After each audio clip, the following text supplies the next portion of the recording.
टगेगिरीच्या विरोधात रणशिंग फुंकणार असल्याचा यल्गार भाजपच्या नेत्या पंकजा मुंडे यांनी पुकारलाय।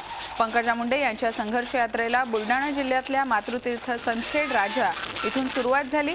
पंकजा यांनी यावेळी उपमुख्यमंत्री अजित पवार आणि आघाडी सरकारवर जोरदार हल्लाबोल केला। महाराष्ट्र खरंच लोडशेडिंग मुक्त झालाय का असा सवाल यावेळी पंकजा यांनी आघाडी सरकारला विचारला। संघर्ष यात्रेला सुरुवात करताना भाजपचे दिवंगत नेते गोपीनाथ मुंडे यांच्या तीनही कन्या यावेळी हजर होत्या। पंकजा यांच्यासह प्रीतम आणि यशश्री या दोघीही व्यासपीठावरती उपस्थित होत्या। त्याशिवाय भाजप प्रदेशाध्यक्ष देवेंद्र फडणवीस, भाजप नेते पांडुरंग फुंडकर आणि स्थानिक पदाधिकारी यावेळी उपस्थित होते।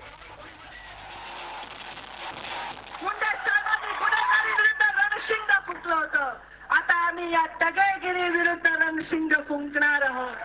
आता ही गुंडागिरी ही टगेगिरी या महाराष्ट्रात चालणार नाही। जनतेने तुम्हाला दिशा दिली आहे, तुम्हाला आता परत सत्तेत बसवण्याची जनतेची मानसिकता नाही। झी 24 तास रहा एक पाऊल पुढे।